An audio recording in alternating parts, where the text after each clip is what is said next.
अस्सलाम वालेकुम students, first year physics chapter number 2 scalars and vectors, इसको डिस्कस कर रहे थे। लास्ट टाइम हमने स्केलर्स को डिस्कस किया था और वेक्टर्स को डिस्कस किया था। स्केलर्स वो फिजिकल क्वांटिटीज़ जिन्हें कंप्लीट डिफाइन करने के लिए मैग्नीट्यूड और यूनिट चाहिए। एग्जांपल इसकी क्या थी? इसकी एग्जांपल मास थी, टाइम थी, टेम्परेचर। वेक्टर्स क्या हैं? वो फिजिकल क्वांटिटीज़ जिन्हें कंप्लीट डिफाइन करने के लिए मैग्नीट्यूड, यूनिट और डायरेक्शन भी चाहिए होती है। स्पेसिफिक डायरेक्शन के बगैर वेक्टर्स को हम रिप्रेजेंट नहीं कर सकते।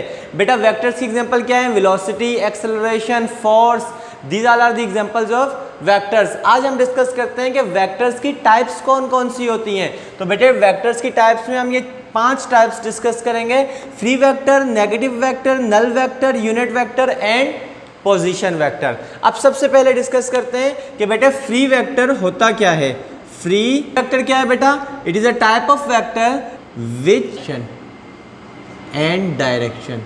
बेटे फ्री वेक्टर ऐसा वेक्टर होता है, vector which can be transferred, जिसे किसी भी जगह पे ट्रांसफर किया जा सके स्पेस में without changing its magnitude and direction. ना तो ट्रांसफर करते हुए उसका मैग्नीट्यूड तब्दील हो, ना ट्रांसफर करते हुए उसकी डायरेक्शन तब्दील हो। इसकी एग्जांपल क्या है बेटा? इसकी एग्जांपल को हम यहाँ देख लेते हैं। बेटा हमारे पास ये एक एक्स एक्सिस वाई एक्सिस आ गया, इसके अंदर मैं एक वेक्टर, ये वैसे ही मैं एक ग्राफिकल रिप्रेजेंटेशन के लिए शो कर देता हूँ। लेट सपोज मेरे पास यहाँ पे एक फ्री वेक्टर है, दिस इज वेक्टर ए। बेटा इस वेक्टर को मैं क्या करता हूँ, इस जगह से उठाकर इस जगह पर ले जाता हूँ। ऐसा क्यों चाहिए होता है मुझे? जब मैंने एडिशन ऑफ वेक्टर करनी है, आपने मैट्रिक में पढ़ा होगा हेड टू टेल रूल के मुताबिक की जाती हैं। तो एक वेक्टर को उठाकर दूसरे वेक्टर के हेड के ऊपर लगाया जाता है, तो उस जगह पर हम वेक्टर को क्या बनाते हैं? फ्री वेक्टर बनाते हैं। तो बेटा फ्री वेक्टर को हम किस तरीके से, लेट सपोज मुझे यहाँ पर चाहिए, इस वेक्टर को मैंने उठाकर क्या कर दिया बेटे? इस जगह पर लगा दिया। बेटे अब मैग्नीट्यूड वेक्टर की क्या होती है? Length of arrow. तो बेटा जब मैं इसे इस जगह पर लगाऊंगा तो ना तो इसके लेंथ चेंज होनी चाहिए, एरो की लेंथ जितनी इधर है एग्जैक्टली इधर अगर 5 सेंटीमीटर है, इधर भी 5 सेंटीमीटर होनी चाहिए, और ना बेटा इसकी डायरेक्शन तब्दील होनी चाहिए। ये वेक्टर ए है, ये भी वेक्टर ए है। ये वेक्टर ए का क्या कहलाएगा? It is a free vector. मैंने इसे उठाकर यहाँ पर लगा दिया। तो फ्री वेक्टर समझ में आ गया बेटा? ऐसा वेक्टर जिसे स्पेस में किसी भी जगह पे ट्रांसफर किया जा सके। ट्रांसफर करते वक्त या ट्रांसफर होने के बाद ना तो उसका मैग्नीट्यूड तब्दील हो यानी लेंथ ऑफ एरो तब्दील ना हो, ना उसकी डायरेक्शन तब्दील हो यानी एरो हेड की डायरेक्शन क्या रहे? एज इट इज रहे। ऐसे वेक्टर को हम क्या कहते हैं बेटा? Free vector. फ्री वेक्टर का इस्तेमाल क्या है बेटा? जब भी हमें एडिशन ऑफ वेक्टर करनी होगी तो एक वेक्टर हम लगाएंगे, उसके हेड पर दूसरा वेक्टर लगाना होगा, दूसरे वेक्टर को हम क्या बनाएंगे? Free vector. पहले वेक्टर के हेड के ऊपर दूसरे वेक्टर को फ्री वेक्टर बनाकर लगा देंगे हम। तो ये क्या हो जाएगी बेटा? ये फ्री वेक्टर की एग्जांपल हो जाएगी। बेटा नेक्स्ट हमारे पास क्या है फ्री वेक्टर के बाद? Negative vector. इंतहाई सिंपल वेक्टर बेटा, नेगेटिव वेक्टर।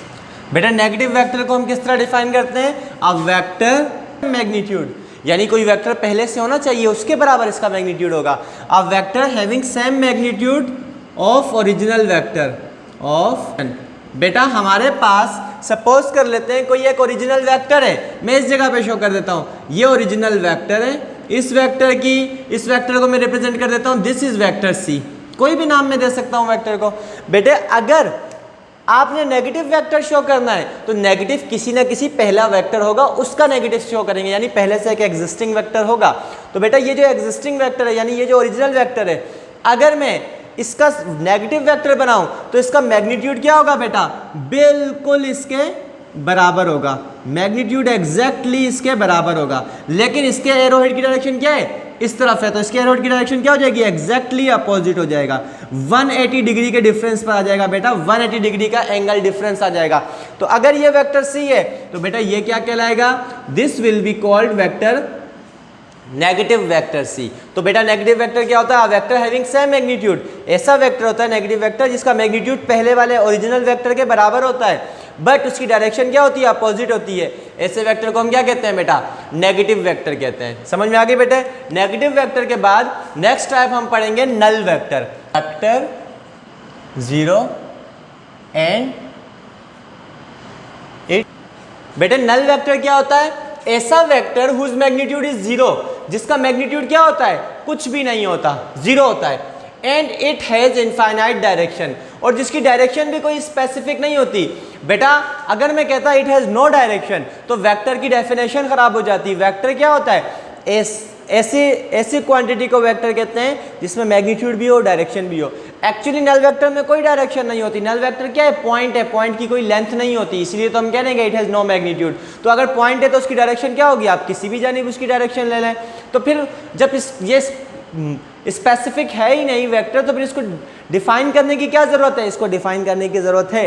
वो क्या है बेटा? जब भी आप दो वेक्टर्स को ऐड करते हैं रिजल्टेंट हमेशा वेक्टर आता है। एमसीक्यूज़ के लिए याद रखिएगा, जब भी आप दो वेक्टर्स को ऐड करते हैं रिजल्टेंट हमेशा वेक्टर आएगा। जब भी दो वेक्टर को आप सब्ट्रैक्ट करते हैं रिजल्टेंट हमेशा एक वेक्टर आएगा। हाँ, दो वेक्टर्स को मल्टीप्लाई करते हैं वेक्टर या स्केलर कुछ भी आ सकता है। वेक्टर्स को ऐड और सब्ट्रैक्ट करते हुए लाजमी है कि रिजल्टेंट क्या आएगा? एक वेक्टर ही आएगा। तो बेटा null vector addition of vector में बाज़ औक़ात इस्तेमाल होता है या सब्ट्रैक्शन ऑफ वेक्टर में बाज़ औक़ात इस्तेमाल होता है। इसकी एग्जांपल क्या है बेटा?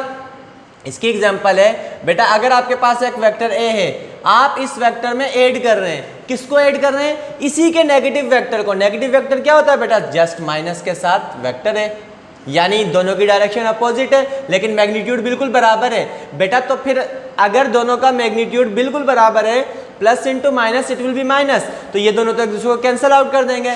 तो रिजल्ट के तौर पर हमारे पास क्या बचेगा बेटा? This will be null vector ओ।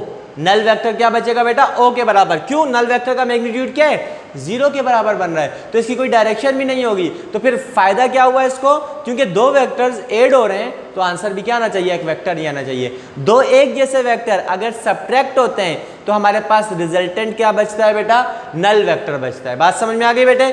अब नेक्स्ट डेफिनेशन हमारी कौन सी है? Unit vector. जी बेटे, यूनिट वेक्टर। यूनिट वेक्टर क्या होता है? A vector whose magnitude is unit. नाम से जाहिर है यूनिट मतलब एक। ऐसा वेक्टर जिसका मैग्नीट्यूड कितना हो बेटा? यूनिट के बराबर हो। तो इस्तेमाल किस लिए किया जाएगा? एंड इट इज़ यूज्ड या and it specifies direction only. इसको इस्तेमाल किया जाता है किसी भी वेक्टर की डायरेक्शन बताने के लिए, या ये किसी भी वेक्टर की डायरेक्शन को शो करता है। मैग्नीट्यूड इसका 1 होता है, डायरेक्शन इसको शो, ये डायरेक्शन को शो करता है। बेटा यूनिट वेक्टर हम हासिल किस तरह करते हैं बेटा? व्हेन अ वेक्टर, इसको हम नेक्स्ट पॉइंट में लिख लेते हैं बेटा, जब भी कभी आप किसी भी वेक्टर को उसी के मैग्नीट्यूड से डिवाइड करोगे you will get unit vector. बात समझ में आ गई बेटा? किस तरीके से हम इसका फॉर्मूला लिख सकते हैं? सपोज करते हैं हमारे पास एक वेक्टर है ए। अगर हम इस वेक्टर ए को इसी के मैग्नीट्यूड से रिप्रेजेंट कर देंगे बेटा, वेक्टर का मैग्नीट्यूड लिखने का तरीका क्या होता है? वेक्टर के ऊपर से एरो को गायब कर दिया जाए। अगर मैं वेक्टर ए को वेक्टर ए के ही मैग्नीट्यूड से डिवाइड करूंगा तो बेटा जाहिर सी बात है आंसर 1 बचेगा। लेकिन मैग्नीट्यूड से मैग्नीट्यूड डिवाइड हो गया, मैग्नीट्यूड तो 1 हो गया, लेकिन इधर डायरेक्शन है इधर डायरेक्शन नहीं है, यानी कि यहाँ पे मैग्नीट्यूड तो 1 बचा लेकिन साथ में डायरेक्शन भी बची। तो यूनिट वेक्टर क्या होता है बेटा? जिसका मैग्नीट्यूड तो 1 होता है लेकिन डायरेक्शन को शो करते हैं। वेक्टर को रिप्रेजेंट किस तरह करेंगे? स्मॉल लेटर से। अगर वेक्टर ए है तो इसके यूनिट वेक्टर को रिप्रेजेंट करेंगे स्मॉल ए से, और उसके ऊपर क्या आ जाएगी बेटा? कैप की साइन आ जाएगी। बेटा अगर मैंने सपोज करते हैं वेक्टर बी को रिप्रेजेंट करना है तो बेटा वेक्टर बी उसी को डिवाइड कर देंगे उसी के मैग्नीट्यूड से। मैग्नीट्यूड को लिखने के 2 तरीके होते हैं। एक तरीका तो यह है कि इसके ऊपर से एरो साइन हटा दें। दूसरा तरीका यह है कि अगर आप एरो साइन नहीं हटाना चाहते हैं तो आप इसके गिर्द कौन से साइन लगा दें बेटा? मोड के साइन लगा दें। मोड रिप्रेजेंट ही मैग्नीट्यूड को करता है। बेटा वेक्टर बी ये भी मैग्नीट्यूड है, ये भी मैग्नीट्यूड है। ये एक तरीका है लिखने का, ये दूसरा तरीका है। इधर आंसर क्या आएगा? वेक्टर बी को उसी के मैग्नीट्यूड से डिवाइड कर रहे हैं, आंसर क्या आ जाएगा बेटा? B cap. बेटा अब हम नोट करके एक और पॉइंट लिख लेते हैं, यानी कि अभी हमें जब भी कोई वेक्टर रिप्रेजेंट करना होगा उसके स्मॉल लेटर से कैप साइन लगा के हम उसके यूनिट वेक्टर को रिप्रेजेंट कर देंगे। बेटा जो एक्स एक्सिस, वाई एक्सिस और जेड एक्सिस के यूनिट वेक्टर्स हैं उनको हम स्पेसिफिक नाम देते हैं आई, जे और के। तो हम इस जगह पे एक नोट लिख लेते हैं। बेटा नोट में क्या लिख लिया? Unit vector of X, Y and Z axis, यानी एक्स एक्सिस, वाई एक्सिस और जेड एक्सिस के जो यूनिट वेक्टर्स हैं वो क्या हैं? आई, जे और के रिस्पेक्टिवली। रिस्पेक्टिवली का मतलब क्या है? यहाँ पे पहला नाम किसका लिया गया था? एक्स, तो यहाँ जो पहली वैल्यू है वो एक्स की है। बाद में नाम लिया गया था वाई, तो दूसरी वैल्यू वाई की है। तीसरा नाम, लास्ट नाम जेड का था, तो इसका मतलब है जो लास्ट यूनिट वेक्टर रिप्रेजेंट किया गया रिस्पेक्टिवली का मतलब है वो जेड एक्सिस का है। बेटा एक और चीज, Cartesian coordinate system, X axis, Y axis और जेड एक्सिस, इसको जिस तरीके से हम अरेंजमेंट करते हैं इसको हम कहते हैं कार्टेशियन कोऑर्डिनेट सिस्टम। तो बेटे अगर ये कार्टेशियन कोऑर्डिनेट सिस्टम है, बेटा नाम आप अभी पढ़ रहे होंगे, वैसे आप इस कोऑर्डिनेट सिस्टम को पढ़ चुके हैं। बेटा ये y एक्सिस है, दिस इज x एक्सिस, और बेटा z एक्सिस यहाँ बाहर की तरफ आएगा। आई कांट ड्रॉ इट, मैं नहीं ड्रॉ कर सकता, तो मैं इसको कैसे रिप्रेजेंट करता हूँ बोर्ड पर? बोर्ड पर हम इस तरीके से रिप्रेजेंट करते हैं। तो बेटा ये कौन सा एक्सिस हो गया? This is x axis. बेटा ये कौन सा एक्सिस हो गया? This is y axis, and this one is z axis. बेटा x एक्सिस की डायरेक्शन को जो वेक्टर शो करेगा उसको हम क्या कहते हैं? डायरेक्शन को शो करेगा। डायरेक्शन को सिर्फ यूनिट वेक्टर शो करता है। तो बेटा दिस इज वेक्टर i। बेटा ये वाला वेक्टर कौन सा हो जाएगा? This is vector j। और बेटा z एक्सिस का वेक्टर क्या हो जाएगा? बेटा दिस इज वेक्टर k। तो बेटा ये यूनिट वेक्टर है। बेटा नेक्स्ट वेक्टर है हमारे पास पोजीशन वेक्टर। पोजीशन वेक्टर क्या होता है? A vector which represent the position of a point. जिस तरह का नाम है उसी तरह की डेफिनेशन है, नाम से आप डेफिनेशन का आइडिया लगाएंगे। पोजीशन वेक्टर ऐसा वेक्टर जो किसी भी पॉइंट की पोजीशन बताए। बेटा जब भी कभी आपने किसी भी पॉइंट की पोजीशन बतानी होगी, आपको एक फिक्स्ड पॉइंट, आपको एक रेफरेंस पॉइंट लाजमी लेना होगा। लेट्स सपोज आप अपने घर का एड्रेस बताना चाहते हैं। बेटा आप अपने घर का एड्रेस बताएंगे, अगर एग्जैक्टली आप कोऑर्डिनेट्स बताएं तो फिर भी आप इसी को यूज़ करेंगे with respect to a fixed point. 23 degree latitude, 93 degree longitude. तो बेटा ये एक्चुअली आप यही कोऑर्डिनेट्स बताने हैं with respect to a fixed point. बेटा लेकिन हम अपने घरों का एड्रेस इस तरीके से नहीं बताते। डेवलप्ड कंट्रीज़ में आप इस तरीके से बता सकते हैं।